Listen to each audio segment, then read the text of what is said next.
जितने ऊंचे हमारे ख्याल होते हैं उतनी ही ऊंची हमारी उड़ान होती है। कुछ ऐसी ही कहानी है भारत के वाइस प्रेसिडेंट श्री वेंकैया नायडू जी की। वेंकैया नायडू जी की जीवनी के बारे में बात करें तो इनका जन्म 1 जुलाई 1949 को आंध्र प्रदेश नेल्लौर जिले के छोटे से गांव चवारपल्ली में हुआ और उन्होंने जिला परिषद से अपनी स्कूली शिक्षा पूरी की और उसके बाद वीआर कॉलेज नेल्लौर से ही पॉलिटिक्स में ग्रेजुएशन की डिग्री कंप्लीट की और कुछ समय बाद ही Andhra University of law Visakhapatnam से कानूनी की पढ़ाई पूरी की। नायडू जी की राजनीतिक जीवन की शुरुआत कॉलेज टाइम से ही हो गई थी।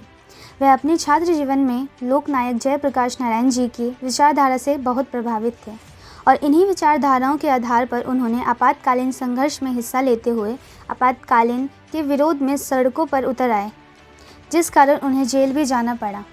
नायडू जी की पहचान हमेशा से ही एक आंदोलनकारी के रूप में रही है। सन 1972 में नायडू जी जय आंध्र आंदोलन के दौरान पहली बार सुर्खियों में आए।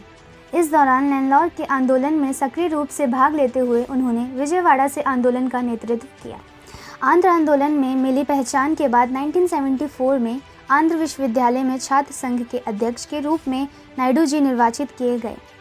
कुछ दिनों तक उन्होंने आंध्र प्रदेश के छात्र संगठन समिति के संयोजक के कार्यभार को संभाला। फिर इमरजेंसी के बाद 1977 से 1980 तक जनता पार्टी के युवा शाखा में अध्यक्ष रहे। 2002 से 2004 तक उन्होंने भारतीय जनता पार्टी के राष्ट्रीय अध्यक्ष का उत्तरदायित्व निभाया।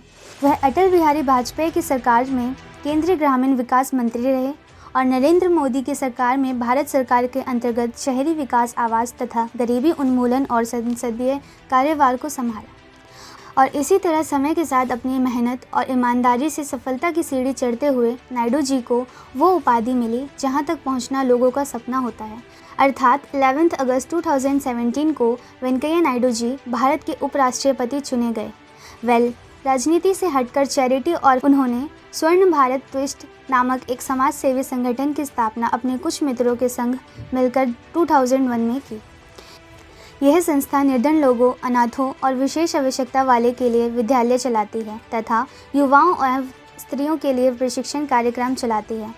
नायडू जी की खास बातों में से एक बात यह भी शामिल है कि वह अपनी मातृभाषा तेलुगु के साथ साथ हिंदी और इंग्लिश में भी भाषण देते हैं और अपने भाषण में सरल भाषा और शब्दों का रिदम मेंटेन करते हुए ऑडियंस तक अपनी बात पहुंचाने में परिपूर्ण होते हैं। अपने संघर्ष और अनुभव को शब्दों की माला में पिरोते हुए नायडू जी ने 2017 में अपनी पुस्तक टायरलेस वॉइस रिलेंटलेस पब्लिश की। फरवरी 19 में उनकी book moving on moving forward प्रकाशित हुई। उसी के बाद अगस्त 2019 में listening, learning and leading book प्रकाशित हुई, जिसमें उनके 4 महाद्वीपों की 19 देशों की यात्राओं सहित कूटनीतिक विस्तृतताओं का विवरण है, जिसका विमोचन माननीय गृह मंत्री अमित शाह जी ने किया था।